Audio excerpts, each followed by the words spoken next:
Hi everyone, it's Heather from True North Spirit Medicine here. How are you going? Today I'm going to be talking to you about the different clairs. So the clairs are the different ways that spirit or source energy can get in touch with you. You've probably heard of some of them before. So this is just a short teaching video to give you my explanation on what they are and how they work, and particularly how they work for me. Okay, so clair is French for clear. So clairvoyance, clairaudience. So clairvoyance is clear sight, clear seeing. Clairaudience is clear hearing. Clairsentience, think senses, clear senses or clear feelings. And claircognisance, so cognition, clear knowing. They're sort of the four main clairs. There are two others, which are smelling and tasting. Mostly we talk about those under the umbrella of clairsentience though. So I've got some notes here, which I use as part of my live teaching workshops, but I thought it would be handy here to keep me on track. I'm also using the rear facing camera for this, so I'm kind of hoping that it looks okay because I can't really see. Okay, so we are all inherently psychic, and using our innate intelligence or our higher self or our smart body for guidance is much more common than you think. You can do this. If you're new to this, you can do it. Okay, it's something that we're born with and that we use all of the time. You might not have heard of it couched in this language before though. So everyone is different. So with the four main clairs, everyone is different and everyone receives information in different ways. Most people have a natural affinity or preference for one skill over another, a bit like a different learning style. So I was a teacher for a long time. There's different learning styles. So some people learn best by seeing things. Some people learn best by writing them down. Some people learn best by doing. And some people learn best by simply hearing. So auditory learners. It doesn't mean you can't do the others, just like with the clairvoyant senses. It doesn't mean that you can't, if you say I'm clairvoyant, it doesn't mean you can't hear messages or feel messages as well. It just might mean that you have a stronger sort of natural propensity towards one style over another, just like with learning styles. So with learning styles, I'm visual kinesthetic, so I learn best by seeing and by doing. It doesn't mean that I can't learn when people are just talking to me. But I have to practice a bit more. I have to listen a bit harder or doodle while I'm doing it. And some clairvoyants or some psychic people specialise in one sense over the other. I usually use the word clairvoyant. I don't usually use the word psychic to describe myself. That's just a personal preference, I think, because the word psychic is an accurate umbrella term. But for me, it's got a bit of a bad rap. So anyway, I just tend to say clairvoyant, even though I use all of my senses. So it's up to you, really. And as you develop more, you'll find that you do naturally receive messages in one way over another. Does that make sense? Yeah. Some people choose to specialise and some people can work across all of the intuitive senses. As long as you are tapping into the heart of love energy, which is source, which is pure spirit, there is no right way or no better way to get messages. Source energy will use all of your senses to communicate with you and through you. And remember to be gentle on yourself while you're learning, okay, just like with any new skill. Okay, so I'm going to take you through the four main clairs and just explain a little bit more about what they are and how they work. So clairvoyance, clear sight, third eye chakra. This is like someone showing you pictures or little movies inside your head. It's behind your forehead in the place between your eyebrows, which is the place of your third eye. Okay. The pictures or the images that you see in your mind's eye, they can be really fast sometimes, so like flashcards, or they might be slower, like an image that stays a bit longer, or it can be like a little movie playing inside your head. Okay, quite often it's funny. Sometimes clairvoyance is what I call an outside seeing. So you might see a ghost or an apparition or an auric field or, you know, somebody's aura or whatever with your 3D, your 4D eyeballs. but most of the time it's like an inside seeing. I call it inside seeing and outside seeing, purely because when I was first having these experiences, there wasn't a name for that, the difference in that. And I don't think there still is. So anyway, I just call it inside and outside seeing. So for me, even though I've been doing this for a long time, I think only maybe once or twice I've seen spirit or a ghost or that kind of stuff with my eyeballs. Usually it's here. And I think when I first started out a long time ago, well, not a long time, maybe 25 years ago or something, I thought that I wasn't properly psychic or a real psychic because I didn't see apparitions or whatever with my eyeballs. It took me a while to learn that this seeing with your third eye, your inner eye, was actually normal. So yeah, so that's clairvoyance, clear sight. Is there anything else we want to say about that? I don't think so. Yeah, trusting all of this is really important. Okay, clairaudience is clear hearing. And it's usually associated with the throat chakra or the inner ear chakras. I call it the take your jumper voice. I've got one-handed bunny ears because I've got the piece of my notes in my hand, piece of paper in my hand. I call it your take your jumper voice because it's like that instinct. You know, it might not be it's a cool and sort of cloudy, showery day here today. So I've got a jumper on. But, you know, you might be going out one day and it might be bright and sunny and you have this little voice inside your head saying, take your jumper, take your jumper. And you might go, oh, but it's bright and sunny and it's warm. Why would I take my jumper? And you don't take your jumper.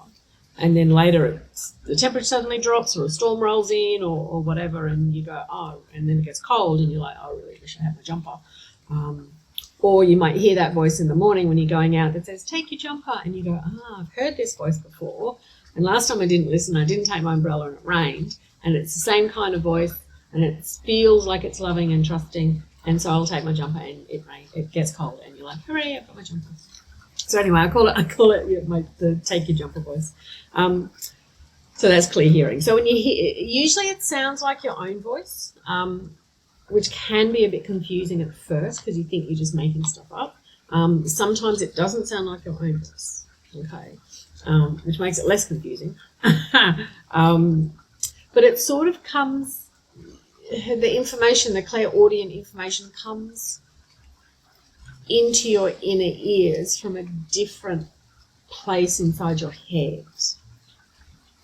Okay, so if you're listening with your external ears, your four-dimensional ears, sound comes in and hits the eardrum and does all the internal brain deciphering to understand the sound, to make sense of the sound. Whereas clairaudient sounds don't come through these channels. They don't come through these, you know, your eardrums and the inner workings of your, I was going to say your earballs, your ears. It comes from inside your own head, but it comes from a different place inside your head than even these channels here. Does that make sense? Yeah, if you really, really pay attention, and I remember a long time ago when I was sort of practicing these skills quite a lot and quite separately. And it was when I was writing the manuscript of the how-to for newbies that I was really paying attention to where the clairaudient voices come into your head. And I think from memory, because I wanted to explain it clearly to other people, which I'm not sure if I'm doing that right now, but I'm sure you're bearing with me thinking. Yeah, it's like it does. It feels like it comes in into a different place inside your head. That's the best I can do to explain it. Sorry, but I think that makes sense. It's different to hearing with these ears. Okay, even though we call it your inner ears, right? The information is always uplifting and helpful. It can be quiet. It can be quick. You might mishear it because it's so quiet and so quick. But remember, this is a communication. Okay, it's not a one-way street. So if you feel like you've heard a message, take your jumper or whatever it is, you can ask Spirit to repeat it. You can ask Spirit to make it clearer and louder. Please explain, because you might not be clear on what they mean. Yeah, it's a dialogue. It's a dialogue with Spirit. It's not just sort of blindly receiving information. Yeah. Okay. I feel like there was something else I was going to say then. Oh yeah, clairaudience can be persistent, but it isn't worry. Okay, some people, I think they still do. It's like, are you psychic or psycho, and what's the difference between those two? There's a vast difference between those two things. And particularly the whole hearing voices thing can scare people off a little bit. Sorry, I'm just going to uncross my legs. Because I think that means they're nuts or whatever. And that's a really big, sad, dangerous, damaging social bias against intuitive information. There are certainly people that have mental health issues where they do hear voices inside their heads, and they're damaging and scary and frightening, and that's not what this is at all. The voices inside your head from spirit are always loving, always uplifting, always full of compassion and love and guidance and humour. They will never ever tell you to hurt anyone or yourself. If you do come across people who have those experiences or have those experiences yourself, I would suggest getting some extra assistance from some trained professionals. But that's not what this is. This is a beautiful, natural channel of auditory information directly from source energy, which is made of love. Okay? Just to be really clear on that, it's really important, I think, that you're not nuts. This is normal and natural. And we do it all the time, you know. Okay. If you're doing, or if you're communicating with deceased loved ones, so mediumship, deceased people will always, and animals, will always talk to you in the language or the languages that you best understand. Okay, I've done readings for people and they want me to talk to their deceased Italian grandmother who didn't speak a word of English, and that's fine, because she will, in this case, this example, she will speak to me, or she spoke to me in English, because I don't understand Italian. Maybe a little bit, but like 4 words, not enough to have a conversation. So they will always speak to you in your mother tongue, or the language that you best understand, so you don't have to worry about translating. It's good. It's useful, you know. Just remember that, you know, Spirit wants to communicate with you, okay? Wants to communicate with you and wants you to understand. So, you know, they want to make it easy for you to understand. They're not going to make you go and learn Chinese or Italian before you can speak to someone. That's quite funny. Okay. If you're doing readings for others, so you might be practicing or wanting to practice with others, pay particular attention to any stories that pop into your mind while you're with them. This is another way that Source can work through you to communicate their messages. I often find that I suddenly think of a song or a story from my own life that highlights a point that Spirit is making, just like how you'd use an analogy to help someone understand, except that it's Source accessing your internal library. Does that make sense? Yeah, that makes sense. I'm literally reading off the notes that I've written, so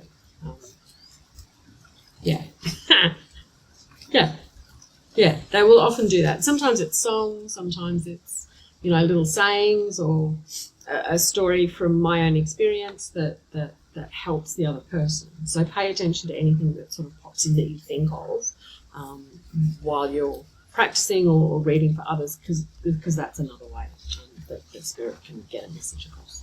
Okay.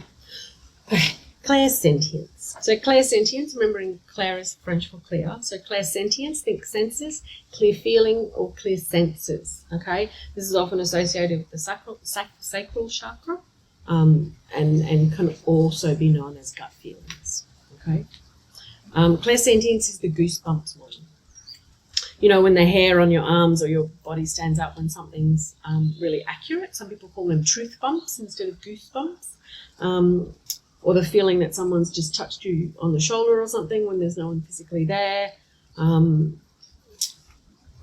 that deep in a resonance that vibrates through your whole body when you just know that something is really right or in some cases really wrong. You may also find that some objects or people or places might feel cool to you or warm. Trust this temperature anomaly, only if it's, if the rest of the room's warm and this bit's cold or whatever, then it's the anomaly. That's another way that spirit can communicate with you.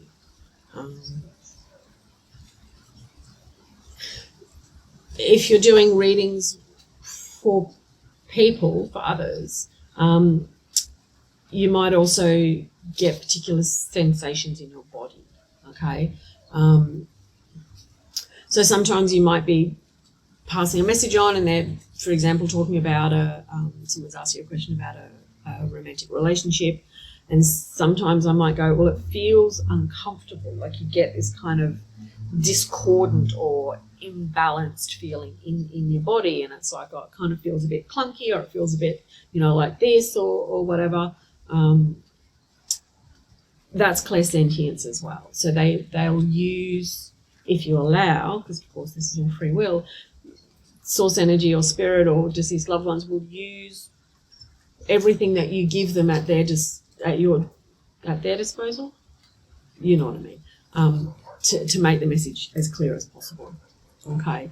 So, and that can involve giving you feelings in your body to help communicate a message for someone else. Yeah. So there's two extras at the beginning that I mentioned, clear smelling and clear tasting. So clairaudience is clear smelling, and clairaudience, which you have to say with a French accent, is clear tasting. These are often included under the umbrella of clairsentience, even though they're separate skills. Deceased people, so again, mediumship, will often bring you a familiar smell to make contact. So sometimes you might get the smell of roses or lilies, or and you might convey that to the person you're doing a reading for, and they're like, oh, my mum loved roses, or the smell of coffee, or whatever it is. Smells are an easy way for deceased loved ones to make contact, because it's vibrationally, it's easier to connect with smell. And you'll often hear people say, oh, I was walking down the street and I smelled my mum's perfume, even though she's passed away like 10 years ago or something. Smell is also our strongest memory trigger, because it bypasses the conscious brain and goes straight to the memories. I was just remembering the smell that that I associate with my dad.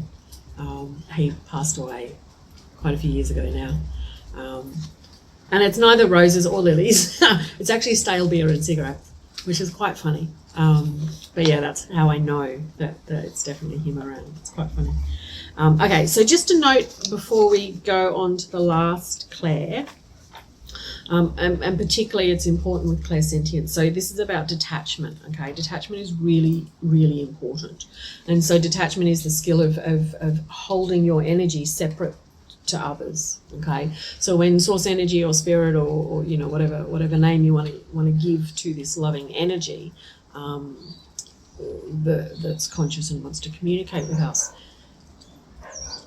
especially when they're using the feelings inside your body, it's really important to have a sense of separation from what's yours and what's theirs, okay?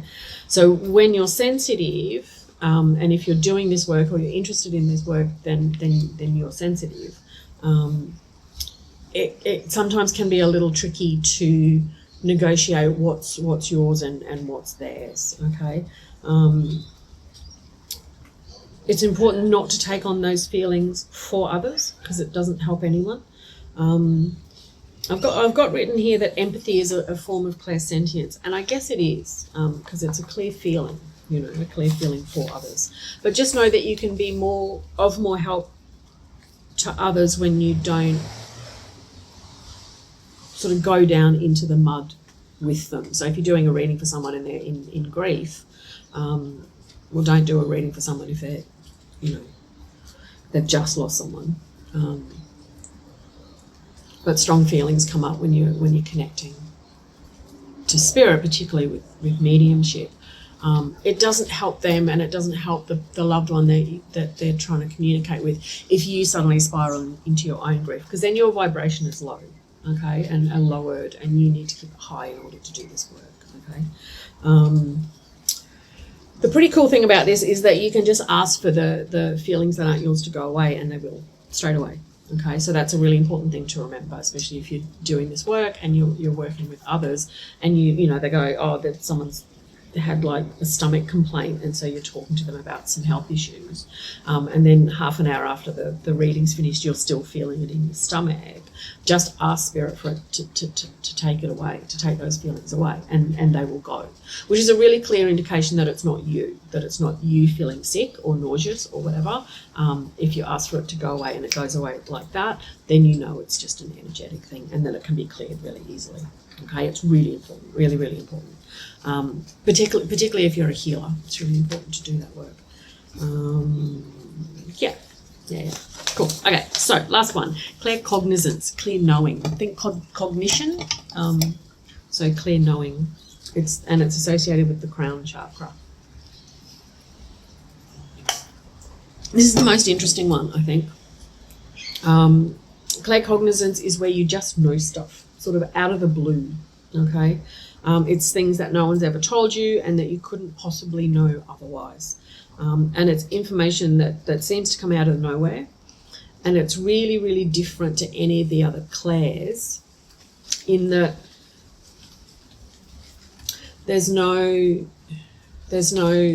none of the other clairs come to back it up.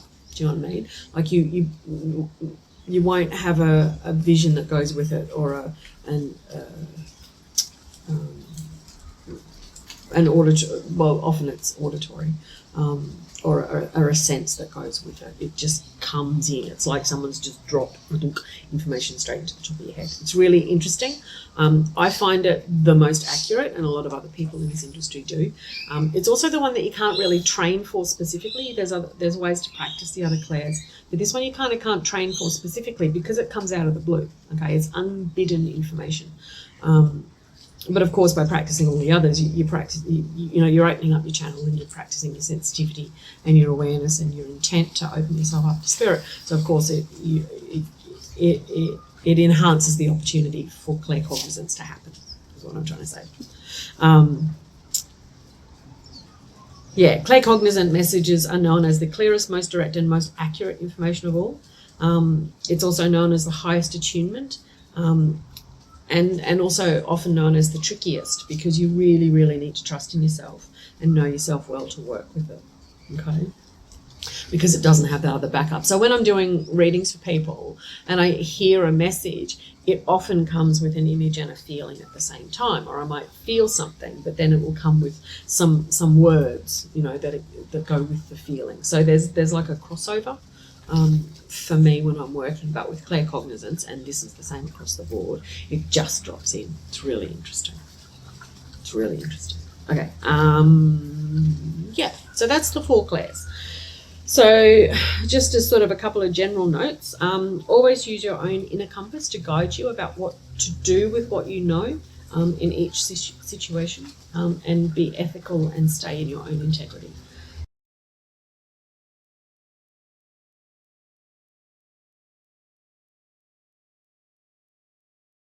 You can do this. You were born with this skill. It's innate. It's in everyone. Okay.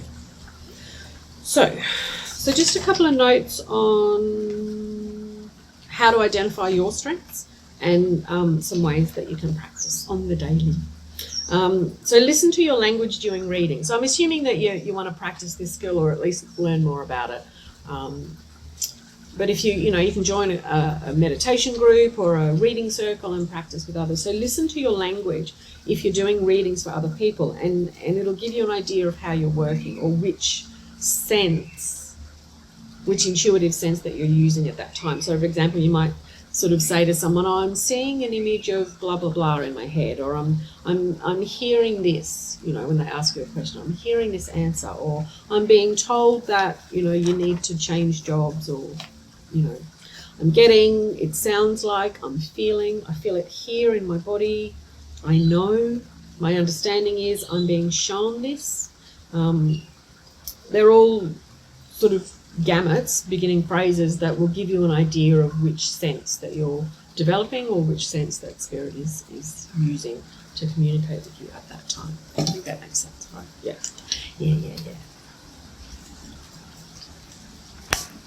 It's a bit weird using the rear-facing camera because I can't see. Okay, so I've just got a list of, it says lots of ways to practice every day. So, yeah, if you want to keep going with this work, and I highly suggest that you do because it's very helpful for your own life. You'll get, it's like if you are driving along an unknown road and there's some street lights, so you can see the speed bump before you hit it with your car or whatever. It's kind of how I feel about this ability to communicate with source energy. It's like a light on the road or a light on the pathway. You can see a bit further. You still might ignore it, and not slow down for the speed bump. It's your choice. But it's like it gives you a heads up, generally in your life, so you can slow down and avoid the pitfalls or potholes or, speed bumps, slow down for the speed bumps and speed up for the hills and, that kind of stuff.